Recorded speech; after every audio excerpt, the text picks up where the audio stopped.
Let me try again.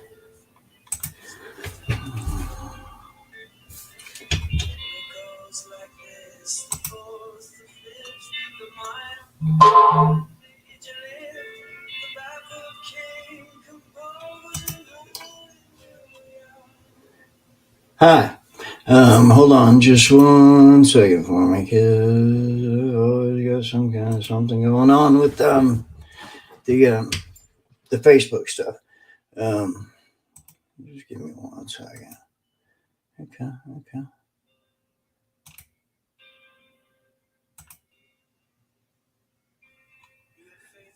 I just don't even know. I really don't even know. I swear this happens every time with Facebook. Gosh, love them. Let me see what's going on.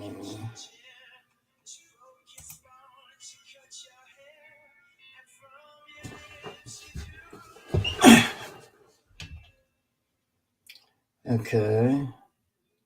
So it appears to be that it's working on this one, but I don't know. You know what? I don't even care.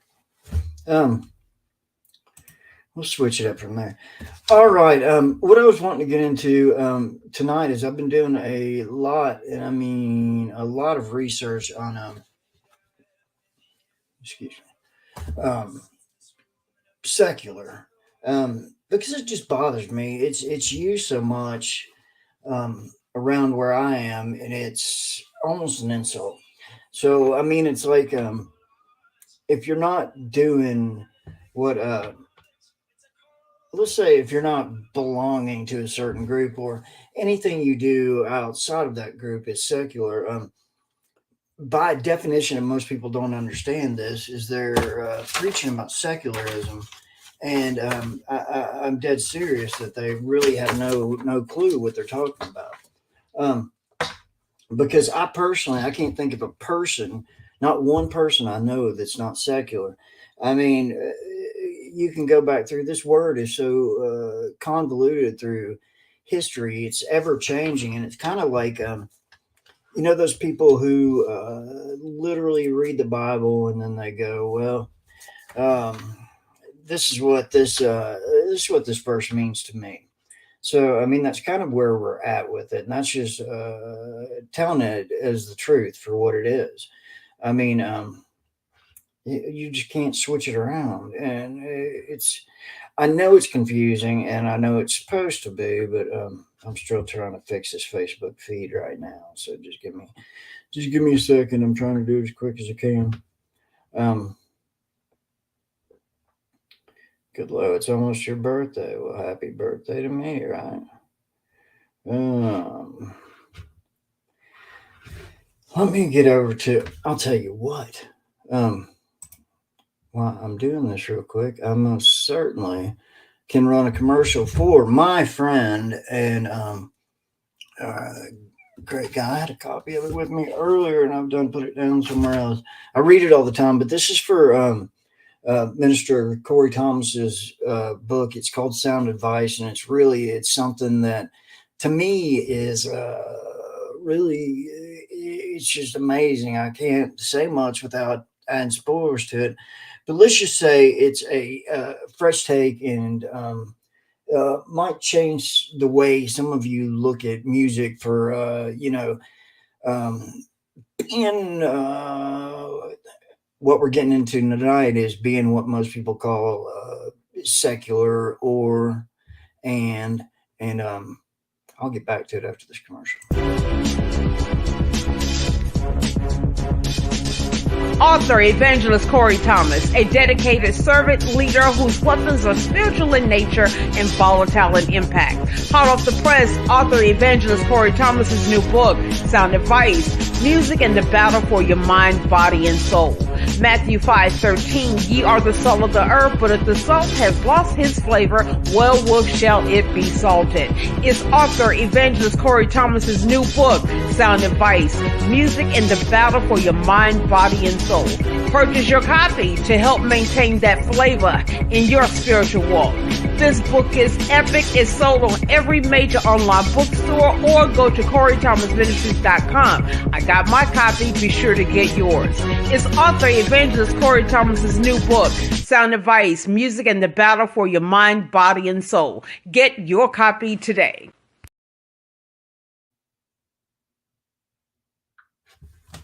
All right. I think I finally got it. I don't know. Honestly, I don't care. Let's get into this if we can. And I'm going to change some lighting around. That always comes in as a good help as far as I'm concerned. I'm wearing one of my favorite shirts tonight, which is always Run DMC. It's Run DMC. And I guess that counts for tonight because he is now Reverend Run, which is spectacular. All right. Admittedly, when I start talking about secular, and this was a little bit uncomfortable with me to start off with, and that's why I was starting off kind of slow, just figuring out exactly how I wanted to do it. But I wrote out a bunch of stuff earlier, and I also got some notes. I do a lot of research when I do everything because people in every walk of life, and especially if they don't like your version of something, even if it's the truth, they're going to discount you all along the way. I get that constantly with my testimony or my story, and it's I got to a point recently which was fantastic. I was talking to my friend Erica Burke, and I was like, when all these people question my testimony, I mean, what happened to me is I died. I literally died. I got the blessing of talking to a nurse the other night that was one of the ones caring for me. And, she was in disbelief that I'm sitting here and able to do the things I do and talk and walk and live in this life that I've been blessed with. And she flat out said it was bleak. She's surprised I'm still here, and more than that, she's blown away that I'm still here. And that's what gets questioned a lot is he making this shit up? And I don't make up anything about what happened to me. Because most of all, when I first got in the hospital, I came to a realization that I had done this to myself. I did not pity party. And, you would think that you're faced with your own mortality and you're going to say, why has this got to happen to me? Why has this got to happen to me? I don't know what went on inside me, but I was able to sit there and say, I did this to myself. And that is what it is. Sorry. This tonight's brought to you by Dream World Limited Edition Coca-Cola. I have no idea what it's supposed to be, so I'm not even gonna try. But getting back to it is, it reminds me, and I'm not in any way comparing myself to Christ, but it reminds me of every one of Jesus' miracles. There were people, they were doubters, they were just saying he was just full of it. I mean, period. That it wasn't real. They discounted everything and everything and everything. And when I was talking to Erica, I was like, the more they question mine, and I'll be blunt, it really did used to tick me off a bit. And what do I do or say about that? My response now is nothing. They're not hurting me. They're sitting there and they're literally saying, God didn't do this. This never happened. Don't believe in miracles, I guess, but these are the same people who are walking down the street saying praise Jesus to rip off people. And I should expect no less, but that's the thing that was so joyful to me. And like this big breath of air was sitting here saying, I don't really have to care what these people say anymore. So when I'm getting into that, I'm saying we live in a world and a time right now where people, I mean, they just question everything. There's so much hate and discord and what's going on right now. It doesn't matter if it's left or right or whatever else. I mean, we are in a situation now that I think we all need to take a healthy break from left and right because it's not making a difference. I mean, seriously, it doesn't matter what Donald J. Trump does. It doesn't matter.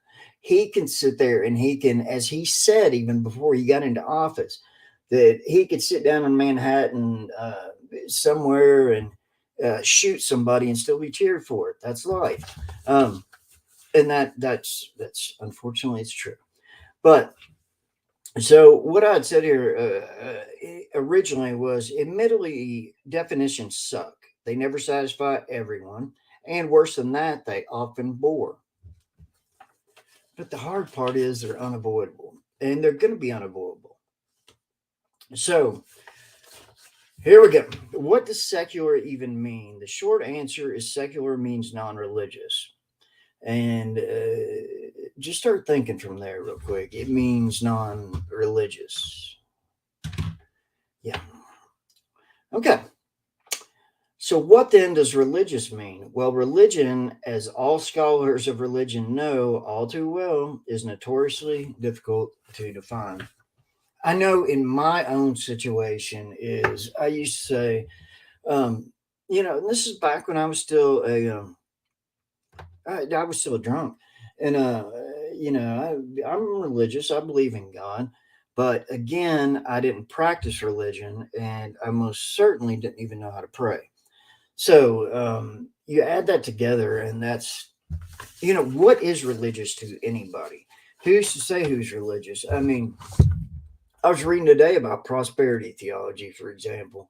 The Joel Osteens, the Jim and Tammy Faye Bakers, the to a more extreme level, Jim Jones, and so on like that. And I didn't realize this. This was new to me, but I'm one of those people who likes to feed my head. So I'm not just sitting here telling you all stuff that, that I'm making up to get everybody to fall into my agenda, because my agenda is strictly God's agenda. When he woke me up, when he reconstructed me from nothing,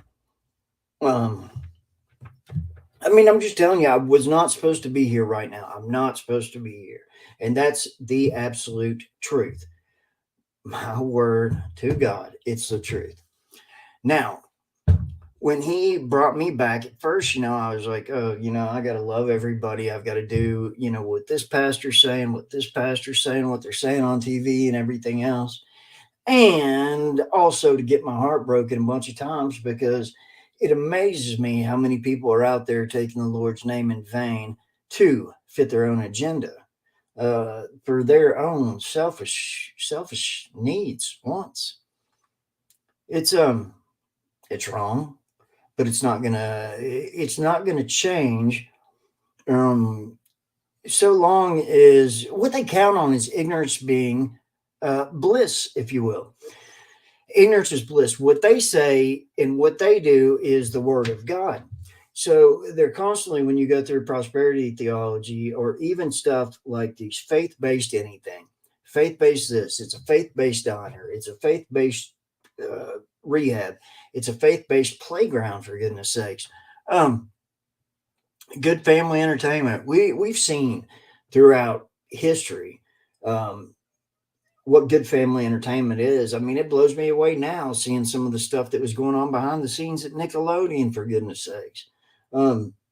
There's just a reality to it. As long as there's free thinking humans in the world, there's what agenda? So we've got to look at agenda. My agenda is actions. I do what I say I'm going to do. It's like, yesterday I got on the whatever it is, my final graduation for my psychology degree with my minor in substance abuse, or actually, I call it concentration on substance abuse. But anyway, I'm on the honor roll. And that's not something to brag about. This is coming from somebody who was supposed to be dead a year ago and is sitting there saying, if you don't believe in hope, I believe in faith. Um, because I know hope's a great thing. It is. But I have the faith when all this stuff is changing and going on in my own personal world. It's faith that brought me back to life. And that faith never lets me down. So, I can go on forever about so many things, but I really want to strongly say that most people don't get. And um, I don't have triggers. I don't have cravings. I don't drink. I sucked at drinking. I was a terrible drinker. And when you worship that bottle, because it truly is what it is, it's worshiping a false idol. Because you're thinking of that bottle before you're thinking about praying, you're thinking of that bottle before you're thinking about family, and you sure are thinking of that bottle before you think of God until something really bad happens. It's either dead, jail, or rock and roll, right? I didn't experience that where I came out and felt like I was this beacon of the Lord when I got out of the hospital. And um, no, I've sat here and learned. I listened to what he told me to do, and I've gone back to school because I've been. I don't even know how to say it. Delegitimatized so many times. He's not legitimate. He don't know what he's talking about. He's just a drunk, and that's great and all. And I already had 2 college degrees behind me in the first place. But then I was like, you know what? I'm going to do what God says. I'm going to go to pay it forward. I am, matter of fact, taking a pay cut to do what I'm doing. And that's no bother at all to me. It's not. My desire and the path God left me on, or left me on, He didn't leave me on, He showed me the right path after so many years of going this way, that way, this way, that way, that way, looking like I'm running from an alligator. um Now on the right path, I do want to pay it forward. I've got the experience. Well, it's good to have the experience to kind of get it what it's like to be a, a, a substance use disorder person. And that does help because it helps you to get back on that level. I really believe, and I believe this strongly, is people. I'm not sure. I can't judge this, but I know from my own experience that whenever I dealt with somebody in counseling or therapy or psychiatric stuff, that those that had never been what they love to call an addict or alcoholic, simply no form of education can teach you that lifestyle. It's organic, if you will, but it's like eating a organic mushroom that's poisonous. Um, so going from there, I wanted to legitimize myself by pushing my education into a realm where I can truly help others as is, but where I can help others through what I've learned, experience, Christ, and education. I've learned stuff already that I didn't know, that I probably thought I knew, but I didn't know. I mean, I took an emotional intelligence test, and I scored out the wazoo. I mean, it's not a graded test, but it's basically who you are as a person. It's an IQ test for morals, ethics, emotions, and that was really one of the first times I realized, holy crap, every time I was out there drinking and acting foolish, I was going against everything that at core I knew was the right thing to do. I wasn't doing that. So, point taken there. So, I'm reading from Dr.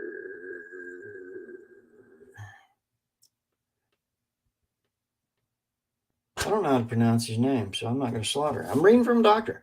And all right. However, in social sciences, when trying to describe religious life, we refer to the three B's: belief, behavior, and belonging. Religion generally involves one, two, or three aspects to varying degrees, and depending on the religious tradition or culture at hand. Um, by belief, we mean belief in supernatural beings such as God or God, spirits, angels, demons, jinn, etc., as well as non empirically verifiable realms, such as heaven, hell, etc. As for behavior, we mean things like ritual performance, prayer, holiday celebrations, fasts, feasts, confession, but mitzvahs, the myriad things people do in relation to the religious beliefs. And by belonging, we simply mean identification with or membership into a religious community, tradition, denomination, or congregation. So to be secular under these definitions would mean a person does not believe in the spiritual beings, entities, or realms. A person does not emerge in religious behaviors, and a person does not identify as religious and is not a member of a religious community. Um, to be secular, going on into how many ways this can be interpreted here, is to maintain a naturalistic worldview in which belief in anything is always proportioned to the evidence available. It is about engaging in a variety of activities that are understood as this worldly and to identify with or be a member of non religious groupings or associations. I'll stop there. So, when I get called secular, it's because I curse. I'm Generation X. I really don't make excuses for it. When I get really bothered by something or entangled in something, I will curse. And the thing that I can't get across to anybody is I never curse at anybody or put a curse on somebody. It's contextual, and I don't think people really truly understand what context means at this point. If somebody can tell me at some point, sometime, somewhere, somehow, who invented these bad words, because I can tell you in being a transplant from Scotland that their version of cursing is very much different than our version of cursing is. It's different everywhere. It's when Richard Nixon was talking to the Vietnamese a long time ago, and Richard Nixon's like that all the time. Trump was doing it too. That's basically the same thing as flipping somebody off in that culture. So I'm not defending myself. If you don't like it, you don't like it. If you don't curse, you don't curse. I don't like certain words people call me. I think secular is a dirty word. And here's why. The same people that are calling me this are the same people that are running on their platforms, which is Democrat, Republican right now, mostly Republican, mostly I am a Democrat, so I'm getting Trump forced on me by this religious right, this far right, extreme religious, what they say is Christians. And they're the same people who will tell you right now, and I've heard, I've heard it in the last couple of weeks. Um, Something or other secular. I mean, something. It can be some just kind of music that I can't draw secular out. If you paid me to do it, I could write a research paper and figure out how Bon Jovi talking about always loving somebody secular. Um, I, I, I just can't do it. And to me, I think when the definition gets twisted, this goes way back to, I mean, even in ancient Rome and Greece, especially, is where secular really came from in the beginning, and that was anything really not of the gods. But we in America, particularly in America, we live a secular lifestyle, as according to this definition that the hardcore, mostly the prosperity theology or the hellfire and brimstone churches are teaching is just, it's ridiculous. They get out and they get in there. Let me think of it for Nicholasville, because everybody knows Nicholasville, Kentucky. I take a huge issue. It's like you walk into a different world of a culture that's very, very strange. And what I mean by that is the same people that are preaching secular are getting out and, they're not really expensive, but for some reason, all of them drive like 10-year-old BMWs. And, the list goes on from there. Now, they'll wear religious clothing or they'll get religious tattoos. And a lot of them are putting the money first and their influence first and their power. I know that I never thought I would have a problem with non-denominational churches until I truly got the reason for what a lot of them do that for, and that is to literally so they cannot be held accountable. And this type of stuff is what really bothers me, is because they say they speak directly to God from God, and that's it. And they leave Jesus out of this whole mix. So where is this going? It's a thing of power and it's agenda. It is just straight up agenda. And that's the truth. So when some people that used to be in my old group that are always screaming secular, it doesn't matter what you're doing, but they're screaming secular. Uh, Half of them are having premarital sex. Um, it's just this weird dynamic where they think if you read the Bible and you're reading the Bible that you can't possibly be a secular person. I'm wearing a Run DMC shirt right now. To some people, that makes me secular. I'm wearing a New York Yankees hat.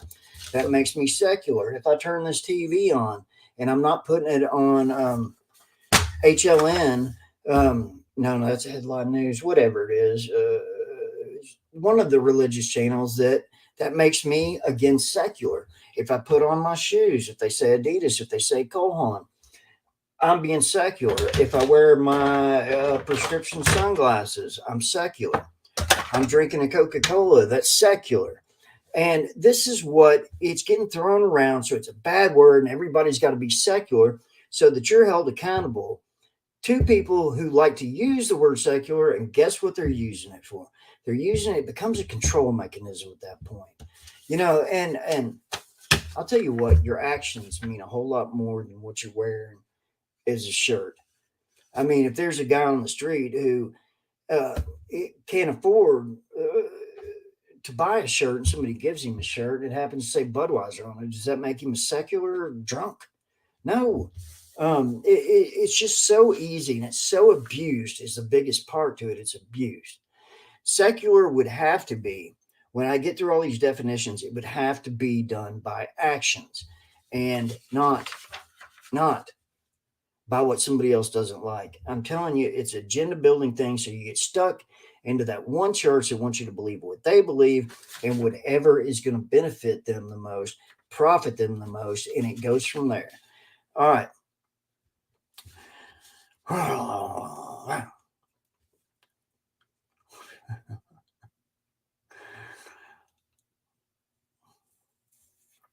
This is funny. These are what I mean, it's not funny, but it's true. These are what some of the people that throw around the word secular are saying. They're saying when you're secular, you tend to engage in a minimum amount of such religious activity, and you do so for reasons other than religious faith. You do it because you dig the food, or because it makes your partner happy, or to please your in laws. That's a lot of the reason people go to rehabs, too. So, all right. Everybody that goes to the faith-based rehabs must be secular. I'm not trying to overuse this word. I'm drilling it in because there's a reason. Okay. As for belonging, secular people see themselves primarily as members of the human race or of particular nations or of given racial ethnic groups or soccer teams or of political groups or of social movements or of occupational associations or motorcycle clubs or hiking clubs. In short, secular folks associate with a host of various social groups and organizations, but none that are religious in nature. So, every one of you that are on social media, that includes Facebook and everything else, if you carry a real estate license, You belong to the National Association of Realtors. If you're in Lexington, Kentucky, and the surrounding areas, you belong to Lexington Bluegrass Association of Realtors. Hey, right now, your favorite team, mine, the Yankees. I'm secular. And here's the best part. If you belong to, all right, racial ethnic groups, okay? So if you're a member of BLM, Black Lives Matter, you're secular. If you're of any given, it's just pitiful, man. I mean, you can't join. If you join a soccer team, you're considered in that club. Um, Skateboarding is going to make you secular.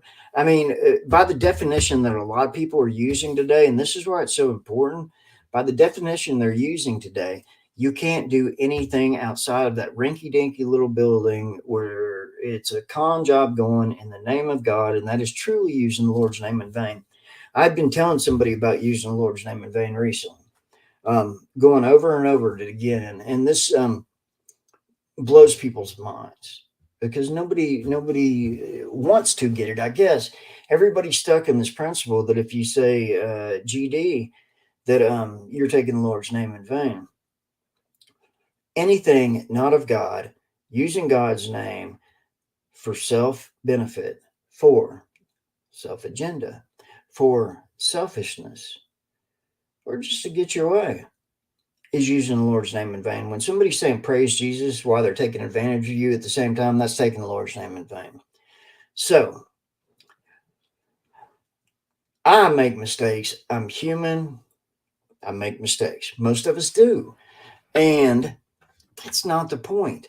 My actions, I have a sister who goes to Africa every year to do surgeries, to give anesthesia to people that are in dire need of surgeries for cleft palates or for other things that they can't function right and they're not. And, you know, but according to her lifestyle, she's secular. And what she does is always giving back, always giving back. We had another family member who didn't have a way to have a vehicle. This sister decided, you know what? I don't need this vehicle. I've got another one. Take this one. They didn't have a house. Okay. I've got a house. I don't need another one. Here's a house.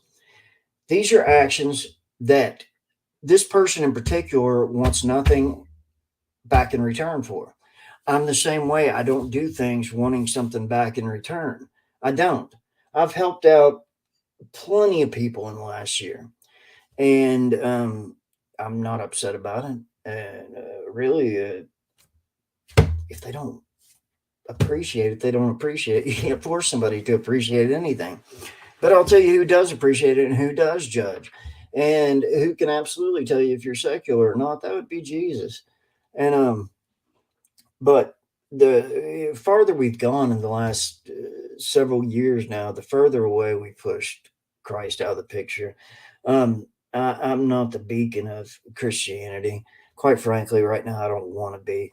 The sister I told you about that, is constantly, she constantly does good deeds. I mean, seriously, it's ridiculous. And nothing in return, doesn't even talk about it. Um, she is scared, bothered by the Christian church because we let so many of these people just run free, run their own little show. They don't put God in the picture. They put themselves first, they put their church first. And think about how many people will tell you that. I know here in central Kentucky, people would say, man, I really needed some Southland today. That's the name of a mega church around here. And not like, and this is every Sunday, and the same people the rest of the week are, putting up pictures of them out partying, smoking pot, whatever. And I actually don't care if somebody smokes pot. That's from my psychology side that can actually be pretty beneficial in the grand scheme of things. Um, and especially medicinal, and I'm sure somebody's going to complain on me saying that. I don't care. So, we go through all this of wrong and right, and I'll get back to it, and it would be the hurt part of me that would say, okay, I'm secular, and you claim that God gave us Trump. Seriously, um, wearing a MAGA hat's secular. Um, I mean, it's just an endless list, and that's if you think about it this way, this endless list can fit anybody's agenda at any time, whatever they want to fit their agenda. I drive a Cadillac, you don't. But if you go buy a Cadillac, that's secular. Unless that Cadillac is made by some entity that none of us can see or know. Just live your word, man. Live by actions. It's really, and I know I go roundabout. I know I hit rabbit holes constantly, but I really get up in arms about this stuff. Um, I mean, literally, I'm somebody who gives and gives. I know some people that I've had some disagreements with in the last several months have been these people I've done whatever I can for, and it doesn't matter. It was my actions spoke for themselves, but those actions weren't good enough because somebody else's agenda is more important. And that's cool. I mean, it's dandy. I just hate seeing so many people get taken advantage of in the Lord's name, and the frustration that comes from it is I am somebody that gets frustrated. So somebody sent me something the other day, about the angry Christian. It's not that I'm angry. It's that I get fed up with everybody sitting around and saying, well, I got to be a bystander and turn the other cheek. That's not, no.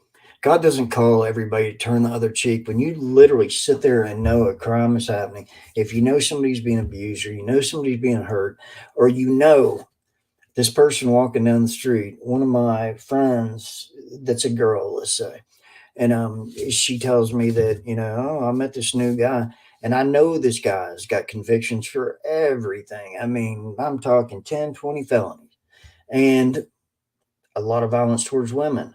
Now, according to some, you're not allowed to say anything about that because that's gossiping. For me, I don't gossip. I'll say it right to their face. Please leave her alone.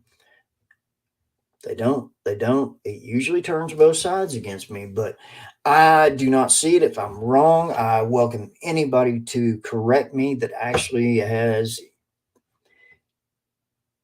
any kind of theological knowledge. Not somebody that heard it from a friend of theirs, that you don't talk about other people, even if they're demonic. It's like how the devil circles around us. It's just like that lion waiting to pounce, isn't it? But those are things that just bother me. And I know tonight's not my regular thing, but I just really wanted to cover this because it's gotten so just out of control. I mean, seriously, just think about it this way. You can't watch cartoons with your children, your grandchildren, your nieces, nephews, anybody, because it's secular. Now, you can take them to church, shut off everything at home, kind of adopt the Amish lifestyle, then you're okay. Then you can, I guess, talk about what others do wrong. But to me, it's take a long, hard look in the mirror. Like I said, where I don't gossip, I say the same thing to people all the time. They're so concentrated on what's secular, and they're at home having them, drink, sleeping with the next person they find handy. And, but that's just all they say, because that's, all right. Now, this is what I got the most out of here when I was reading. It's are those that are throwing around that word secular so much, is what are they so angry about? So, is secular motivated by anger? Okay, here's a story for you. Chickens are famous for having a pecking order in which the bottom chicken in the hierarchy is pecked by everyone else and the top chicken is not picked on by anyone. The chicken hierarchy is settled by physical aggression.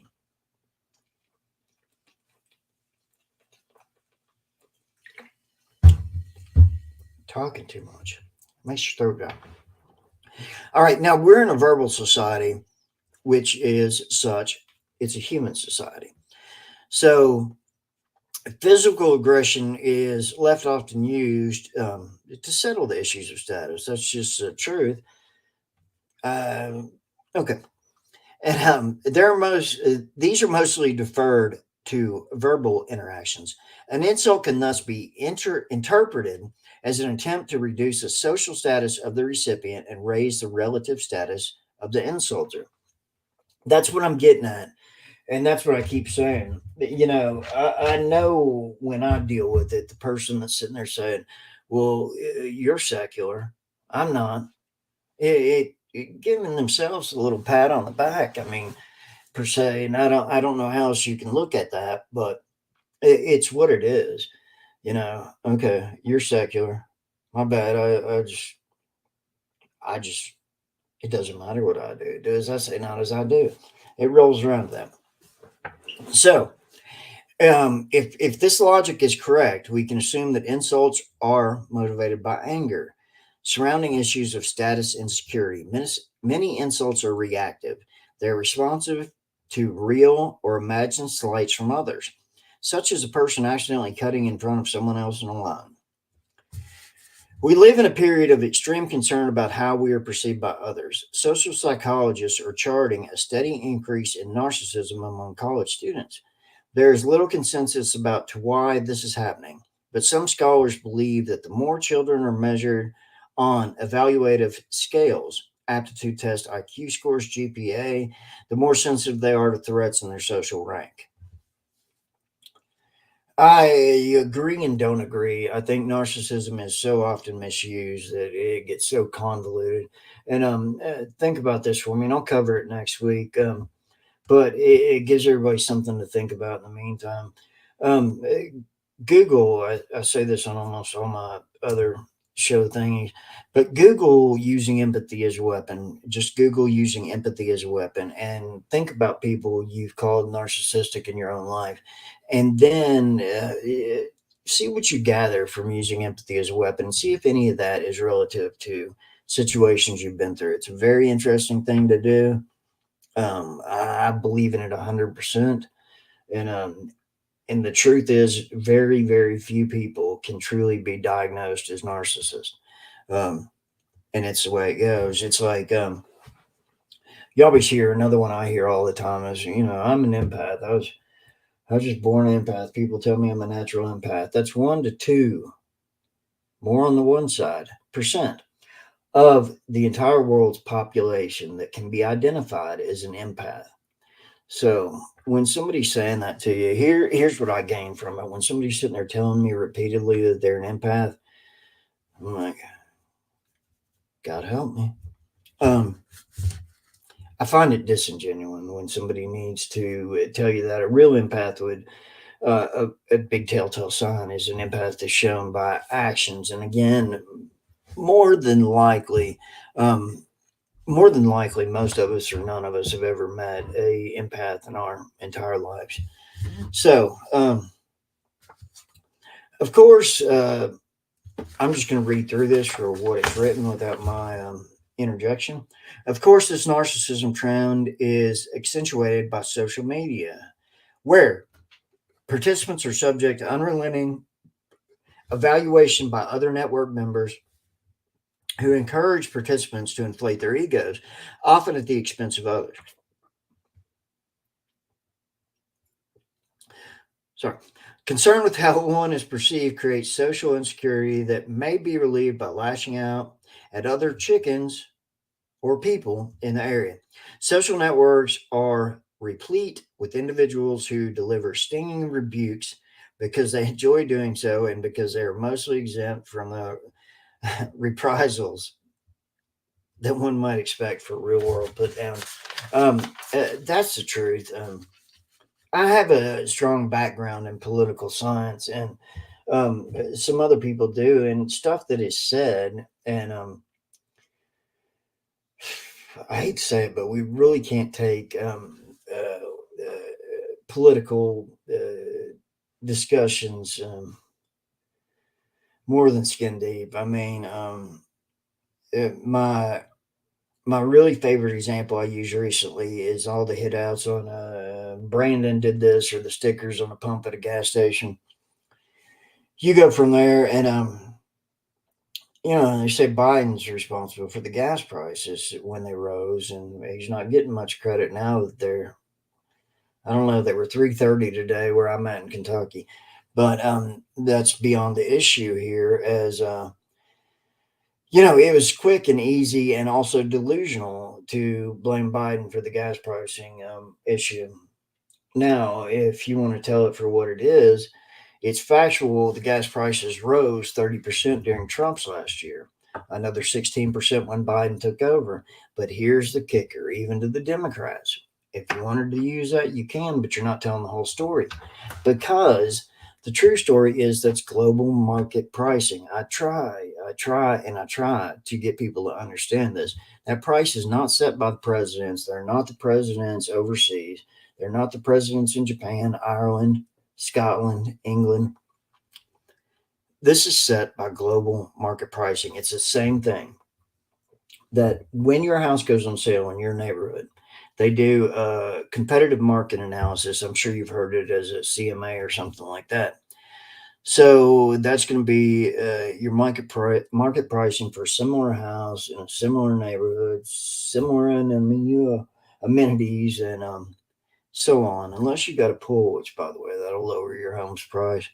Because getting one of those covered up is crazy expensive, and nobody wants to take care of them. So if you're not going to live in a house for a lifetime, that's my free advice. I did have a real estate license. I'm actually getting a real estate license now for no other reason than to be there for friends and family. And I'm being serious about that. I have a degree in real estate. But so go along with that.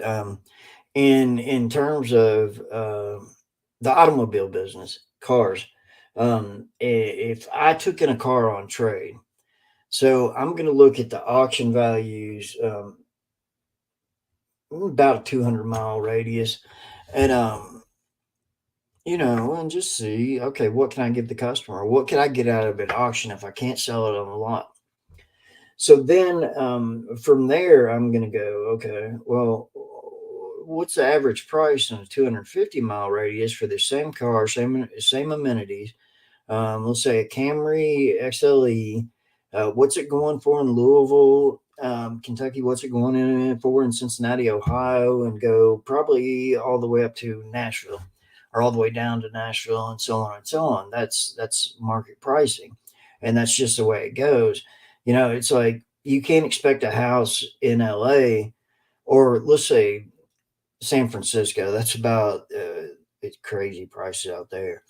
You can't expect a house there to go for the price it's going to go for here.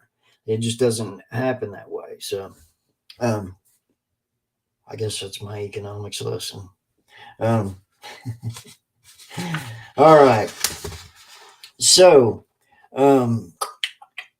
not all insults are equal, of course. Some pecks miss their mark and have no impact on relative status. So, in the aim, an arrow shot over the house that hits no one. Okay, that's when you're calling me secular. That's pretty much what happens. I mean, you may get my ire up, but then I'll pray it off and be like, why? But we live at a time when insults are dispensed so freely that they threaten the financial viability of social media platforms like Twitter, Indeed,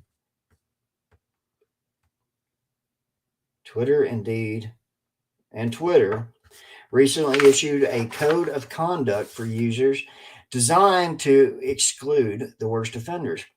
Other sites like Facebook have quickly followed suit. All right. I do know this. I've been put in Facebook jail for joking around with a friend, and it happens all the time. I mean, seriously, I'm a white guy, and I got put in Facebook jail for um, what was it, hate speech or inciting or something towards Caucasians. I was like, okay, I didn't know such thing. I am white. But that's what happens when you. I mean, you're almost looking at martial law because it's the wild, wild west out there, and that's the way it goes, you know. And I know people hate to hear this. I am a Democrat, as I always say, but let's face the facts that Trump told almost 37,000 lies while he was in the White House, including those on Twitter. So when he finally got banned, it was for inciting a riot because he was live tweeting for them basically to attack. And yeah, that constitutes violence, and it's an iffy subject. I think there needs to be some, but like if you're joking around, I know another time I got in Facebook jail is I told a guy that I've been working with on his substance use disorder that I'd gone by his house like 3 times. He told me he's going to be there. And, you know, just talk to him, check in on him. It's something I like to do. Well, and after the third time he didn't answer, he put up some post on Facebook. I don't even remember what it was. And I was like, dude, if you don't answer next time I come to your door, I'm going to knock your door down. That got me for inciting violence on Facebook. So it's a tricky subject because obviously they don't have enough people, human people, to actually sit there and police the pages. So I don't know a solution for that. I'm not an IT guy. I just don't know what to do, how they can do it. Um, there's an appeal process, but that's about it to it. So, um, all right, this is another one I didn't know, and we were talking about the policing mechanisms on social media and so on. But some are already ingrained into applications such as Uber and Airbnb. Uh, the only problem is that users may ultimately receive online civility score that will boost collective narcissism and make us want to peck our neighbors even more. You know, that's interesting to think about.